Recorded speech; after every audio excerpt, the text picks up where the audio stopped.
The telegram trembled in Kenton Sanderson's weathered hands as the Wyoming wind whistled through the cracks of his newly built homestead.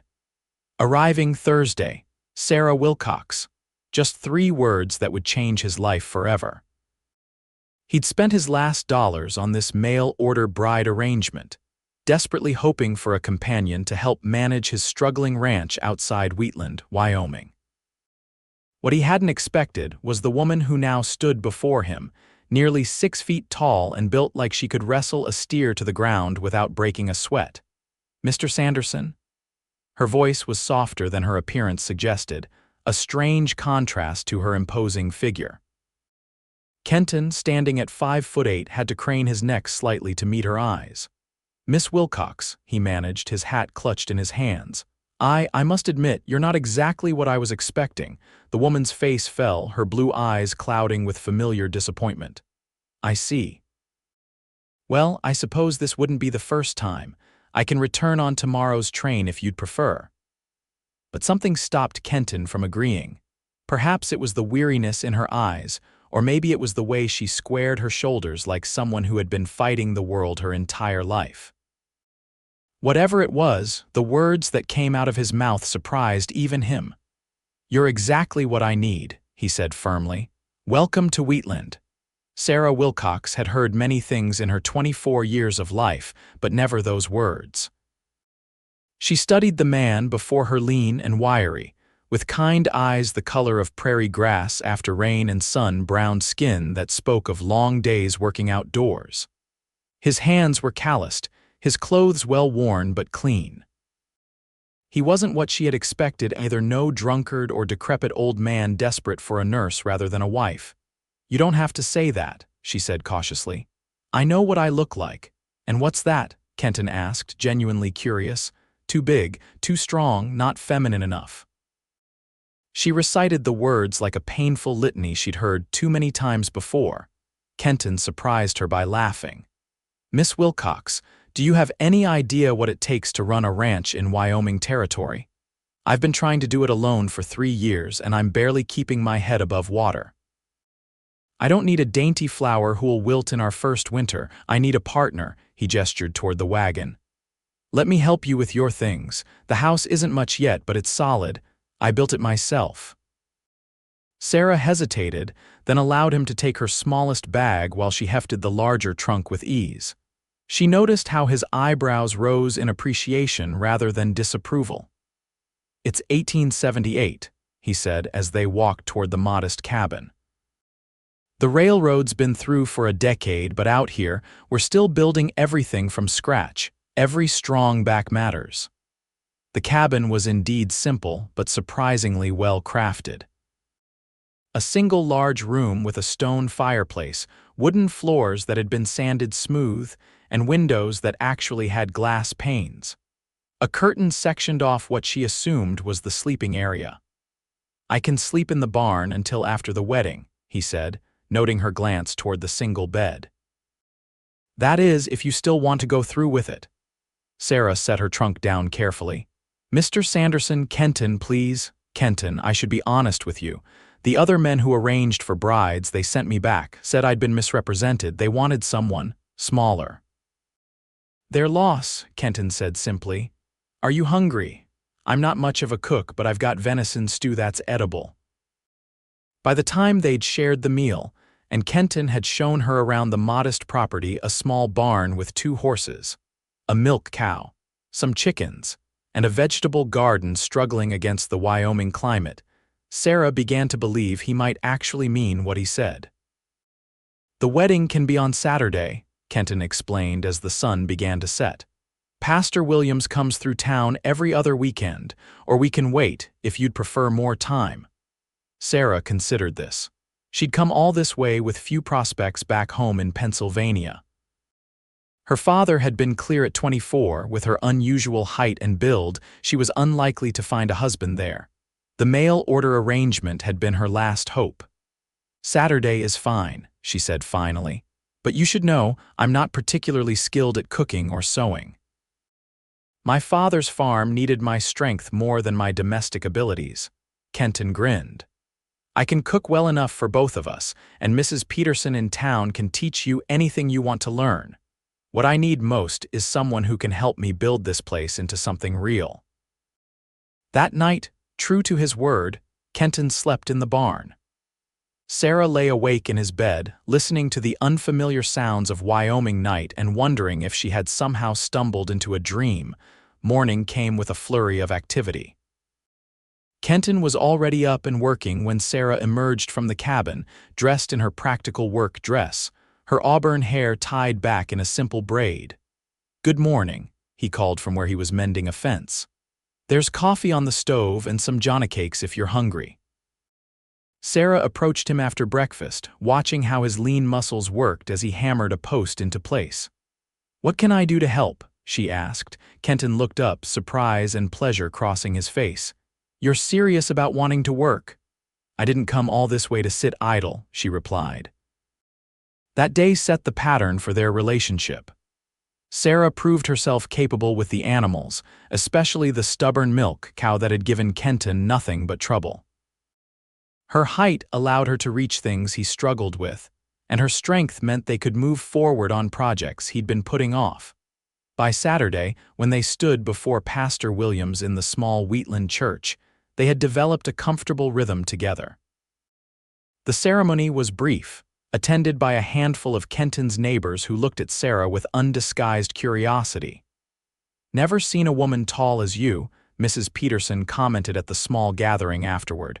"Must be difficult finding dresses." "It is," Sarah admitted. "I make most of my own."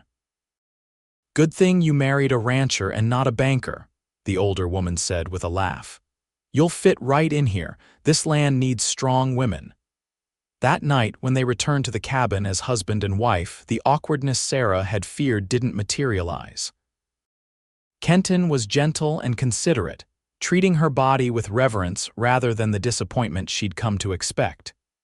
"You're beautiful," he whispered in the darkness, and for the first time in her life, Sarah believed those words might actually be true. Autumn in Wyoming brought dramatic changes to the landscape. The prairie grasses turned golden, then brown, and the first frost came early, coating everything in delicate white crystals that melted under the morning sun. Sarah had never seen such vast skies, such dramatic weather, such isolation. "Winter comes hard here," Kenton warned as they worked to prepare the ranch. "We need to be ready." They spent weeks chopping and stacking firewood, preserving garden vegetables, smoking meat, and repairing every crack in the cabin's walls. Working together, they accomplished in days what would have taken Kenton weeks alone. "I never thought having a wife would be so practical," he joked one evening as they sat by the fire, both exhausted from the day's labor. "Is that all I am, practical?" Sarah asked, a rare moment of insecurity surfacing. Kenton set aside the bridle he was repairing and moved to sit beside her. "You're a miracle," he said seriously. "I prayed for help, for someone to share this life with me. God sent me far more than I deserved." The first major storm hit in late November, howling winds driving snow against the cabin in furious waves. They huddled inside, grateful for their preparations and each other's company. When the milk cow went into early labor during the blizzard, they worked together in the freezing barn, Sarah's strong hands guiding the calf while Kenton held the lantern and offered encouragement. "We did it," Sarah exclaimed when the tiny heifer finally emerged, her face flushed with the triumph of new life. Kenton looked at her, then hair escaping from her braid, face smudged with dirt and other things, eyes bright with accomplishment, and felt his heart constrict with a feeling he was only beginning to recognize as love. December brought Christmas, their first as a married couple. Gifts were simple necessities: a new knife for Kenton, warm wool stockings for Sarah that she'd secretly knitted herself, but the celebration felt rich with promise. "I have news," Sarah said as they sat before the fire that night. "I believe I'm with child." Kenton's face transformed with wonder and fear. "Are you certain?" She nodded. "Mrs. Peterson confirmed it when we were in town yesterday." He took her large, capable hands in his. "I'm so happy but also scared. The nearest doctor is in Cheyenne." Women have been having babies since the beginning of time, Sarah said practically, though her own heart fluttered with anxiety. And I'm strong. The strongest, Kenton agreed, pressing his lips to her knuckles. Winter dragged on, brutal and unforgiving. January brought temperatures so cold that eggs froze solid before they could be collected from the henhouse. February brought another blizzard that buried the barn door in snow so deep Kenton had to dig his way out to feed the animals. Through it all, Sarah's body changed, her already substantial frame expanding to accommodate new life. When spring finally arrived, melting the snow and turning the prairie mud slick and treacherous, Sarah was heavy with child and longing for female company. The isolation that had seemed romantic in autumn now pressed on her like a physical weight. "I'm riding to town," Kenton announced one morning in April. "Mrs. Peterson agreed to come stay until the baby arrives. It's time." Sarah watched him ride off with mixed emotions. She'd grown to love their private world, the rhythm they'd established together. But the thought of facing childbirth alone in this wilderness terrified her. Mrs. Peterson arrived that evening, bringing with her the gossip and energy of town life. "My, you're carrying big," she observed, eyeing Sarah's enormous belly. "Could be twins." "Twins?" Kenton and Sarah exchanged alarmed looks. "My mother was a twin," Sarah admitted, "but surely we would know." "Not always," Mrs. Peterson said, unpacking her midwifery supplies. "Let's hope not, for your sake. First babies are hard enough." The labor began 3 days later, waking Sarah before dawn with pains that took her breath away. Kenton boiled water and prepared clean linens as Mrs. Peterson had instructed, then found himself banished to the porch while the older woman took charge. "Men just get in the way," she declared, shooing him out despite Sarah's plea for him to stay. The hours stretched endlessly, Sarah's cries occasionally reaching him through the closed door. Kenton paced, prayed, and split enough firewood for 3 winters. When the spring rain began falling, he moved to the barn where the animals provided silent company for his vigil. It was nearly midnight when Mrs. Peterson finally called him back. "You've got a son," she announced. "Big as a calf, just like his mama. No wonder it took so long." Kenton entered the cabin to find Sarah propped up in bed, her face drawn with exhaustion but radiant as she cradled a red-faced bundle. "Meet your son," she whispered. The baby was indeed large, with a shock of dark hair and lungs that announced his presence to the world when Kenton's gentle finger stroked his cheek. "He's perfect," Kenton breathed, perching carefully on the edge of the bed. "Just like his mother." "We'll call him William after my father," Sarah said. "If you agree." William Sanderson, Kenton tested the name, a strong name for a strong boy. Mrs. Peterson stayed another week, teaching Sarah about nursing and caring for the infant. When she left, the new family settled into yet another rhythm, this one dictated by the baby's needs rather than the ranch's. Summer brought its own challenges. The heat was oppressive, making the baby fussy and sleep elusive. Crops needed tending, animals required care, and Sarah found herself torn between her duties as a mother and as a ranch partner. "You don't have to do everything," Kenton reminded her when he found her trying to churn butter with William strapped to her chest. "The ranch survived before you came, and it can manage with you doing less for a while. But I want to help," she insisted. "I'm not used to sitting idle." "Caring for our son isn't sitting idle," he said firmly, "but I've been thinking we have a little saved, enough to hire some help maybe." The idea of having another person around took some getting used to, but by August, they'd employed a local boy, Jeremiah Tanner, to help with the heavy work. At 16, he was eager to learn and grateful for the opportunity to earn wages while living in their barn. "My pa drinks most of what he earns," he explained matter-of-factly. "This is better." With Jeremiah's help, the ranch began to prosper. Kenton could focus on expanding their cattle herd, while Sarah managed the household and garden with William as her constant companion. The arrangement worked well, giving her time to learn the domestic skills she'd never mastered in Pennsylvania. "You're becoming quite the cook," Kenton complimented one evening after a particularly successful meal. "Though I would have loved you even if we'd eaten johnnycakes forever." Sarah smiled, pleased by both the compliment and the casual declaration of love. Those words came more easily to Kenton now, spoken freely and often. As William grew from infant to toddler, the ranch grew too.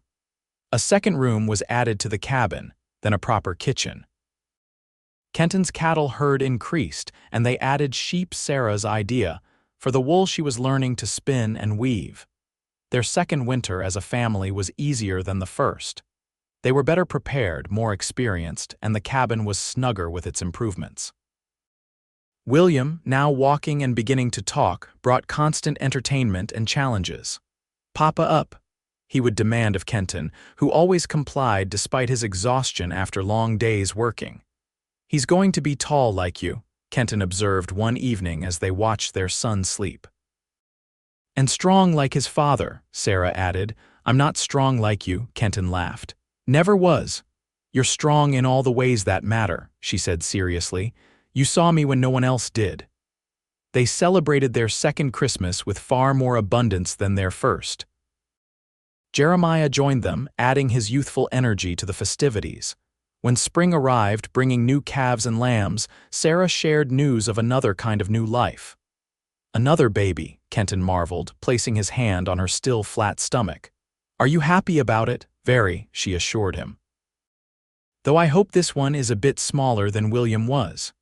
The pregnancy progressed through a summer that brought both bounty and challenge. A drought threatened their crops until a miraculous August downpour saved them. William turned too, a sturdy, active boy who followed Jeremiah around the ranch like a devoted puppy. "He needs playmates his own age," Sarah observed. "Perhaps when the baby comes, we should make more effort to visit town." "Or invite town to visit us," Kenton suggested. "We have space now." "We could host gatherings." The idea took root, and by autumn they had begun a tradition of Sunday suppers after church, inviting different families each week. Sarah, once so self-conscious about her size, found herself surrounded by women who valued her strength, her cooking, and her clever way with fabrics. "Never seen curtains made from feed sacks look so pretty," Mrs. Peterson declared during one such gathering. "You've got a gift, Sarah Sanderson." Their daughter arrived in early winter, a remarkably easy birth compared to William's. They named her Elizabeth after Kenton's mother and marveled at her daintiness compared to her brother. "She's perfect," Kenton whispered, cradling the tiny bundle. "Just like her mother," Sarah laughed. "You said that about William too." "It was true then and it's true now," he insisted. "Perfect doesn't mean the same thing for everyone." As the children grew, so did the ranch. By the time William was 5 and Elizabeth 3, they had hired a second hand and built a proper bunkhouse. The original cabin had been expanded to a comfortable 4-room house, with real glass windows and store-bought furniture brought by wagon from Cheyenne. "Did you ever imagine we would have all this?" Sarah asked one evening as they sat on their new porch, watching the children chase fireflies in the yard. "Never," Kenton admitted. "When I sent for a bride, I was just hoping for someone who wouldn't run screaming back east after the first blizzard. And instead you got me," she said. "I got everything," he corrected her, taking her hand. "More than I deserved."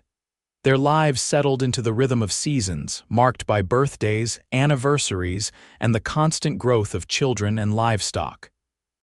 William started school in town, riding in with Jeremiah each morning when weather permitted. Elizabeth would soon follow, though she seemed more interested in helping Sarah with household tasks than in learning her letters. "She's like a little doll," the women in town often remarked, comparing her delicate build to Sarah's imposing frame.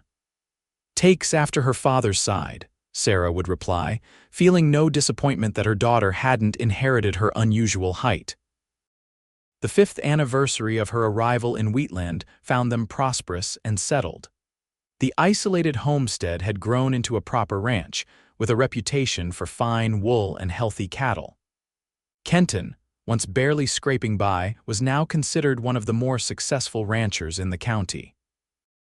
We should celebrate, he suggested as the date approached. 5 years of marriage deserves recognition. What did you have in mind? Sarah asked, curious. Their celebrations tended to be practical new tools, household improvements, things the ranch needed. A trip, he said, to Cheyenne. The children can stay with Mrs. Peterson. We'll stay in a hotel, eat in restaurants, see a show at the Opera House. Sarah hesitated. She hadn't left the ranch for more than a day since arriving. The idea of a proper trip, of being a lady rather than a rancher's wife for a few days, both excited and terrified her. Will they have a dress that fits me? She wondered aloud. Kenton smiled mysteriously. As a matter of fact, I've arranged for that. Mrs. Turnbull has been working on something special for you. The town seamstress had indeed created a marvel, a deep blue silk dress with careful tailoring that highlighted Sarah's impressive height rather than trying to disguise it. Standing before the mirror in the Cheyenne hotel room, Sarah hardly recognized herself. You look magnificent, Kenton said, coming to stand behind her. At 40, his hair was beginning to silver at the temples, but his eyes held the same warmth they had the day they met. I feel strange, she admitted, like I'm pretending to be someone else. You're still you, he assured her. Still my Sarah, just in fancier wrapping. The opera was a revelation, music soaring to the rafters, performers in elaborate costumes telling stories through song. Sarah, who had never seen anything like it, sat entranced, her large hand clasped in Kenton's. Thank you for bringing me here, she whispered during the intermission. I never imagined such things existed. There's a whole world beyond Wheatland, he replied. Perhaps someday we'll see more of it, take the children to see the ocean. Would you want that? She asked. To leave the ranch, not permanently, he said quickly. But to visit, to show our children there's more to life than cattle and sheep. Yes, I would want that. Their last night in Cheyenne, after a luxurious dinner where Sarah had felt self-conscious about her height, until she noticed an elegantly dressed woman at another table who stood even taller. They walked arm in arm through the gaslit streets. I have something for you, Kenton said, reaching into his pocket. An anniversary gift. The small box contained a gold locket, simple but beautifully crafted. Inside were tiny portraits of William and Elizabeth, their faces captured with remarkable accuracy by a traveling artist who had passed through Wheatland months earlier. Kenton, it's beautiful, Sarah breathed, touching the portraits gently. I wanted you to have something that was just for you, he explained. Not for the ranch or the house or the children, something that says how much I cherish you. Sarah blinked back tears. I didn't get you anything so special. You gave me everything, he said simply. A family, a home. A future I never thought I'd have. They returned to the ranch renewed, their bond strengthened by the brief escape from daily responsibilities. The children were overjoyed to see them, full of stories about their stay with Mrs. Peterson and eager to show off the treats they'd brought back from the city. Life resumed its familiar pattern, but with subtle differences. Sarah wore her locket every day, a reminder of the world beyond the ranch and of Kenton's enduring love. Kenton made more time for family activities, fishing trips to the creek, Sunday picnics when weather permitted, evenings spent reading aloud while Sarah sewed or mended. The years continued to pass, bringing changes both expected and surprising. William, growing taller than his father by age 12, showed a remarkable aptitude for numbers and a keen interest in ranching innovations. Elizabeth, remaining petite but fierce, developed her mother's strength of will if not her physical stature. Their 10th anniversary arrived with another surprise. Kenton had saved enough to hire an architect from Denver to design a proper house, with separate bedrooms for the children, indoor plumbing, and a kitchen that would be the envy of Wheatland. We don't need something so grand, Sarah protested when he showed her the plans. Maybe not, he agreed, but I want to give it to you anyway. A house worthy of the dynasty we're building here. The construction took most of a year, with Kenton and the ranch hands doing much of the work themselves. Sarah supervised, making practical suggestions that improved the design and insisting on a large covered porch where they could watch sunsets over the prairie. They moved in on Christmas Eve, the smell of pine boughs and new wood mingling with the aroma of Sarah's holiday baking. The children ran excitedly from room to room, amazed at the space and the modern conveniences. That night, after the children were finally asleep in their new rooms, Kenton and Sarah stood on the porch, looking out at the ranch that had grown beyond either of their dreams. "When that stagecoach arrived and I saw you step down, so much bigger than I expected, I had no idea what the future held," Kenton said reflectively. "I just knew I couldn't let you leave. And when I saw you waiting there, looking so uncertain but so kind, I was terrified you'd send me away like the others," Sarah admitted. "Instead, I said you were exactly what I needed," Kenton remembered. Sarah turned to him, still towering slightly over him even after all these years. "Was I?" "Really, more than I knew," he said truthfully. "You were the foundation this whole life is built on, strong enough to carry whatever came." Sarah looked out at their land, the barn, the corrals, the bunkhouse where ranch hands slept, the schoolhouse they'd built last year so local children wouldn't have to travel so far, the smoke rising from chimneys of neighboring homesteads that had sprung up as the area grew. "We built something good here," she said softly.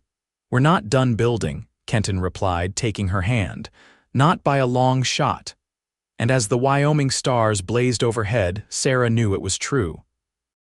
The unexpected match that began with a desperate gamble had grown into something neither of them could have imagined: a life rich with purpose, love, and the sweet satisfaction of creating something enduring together.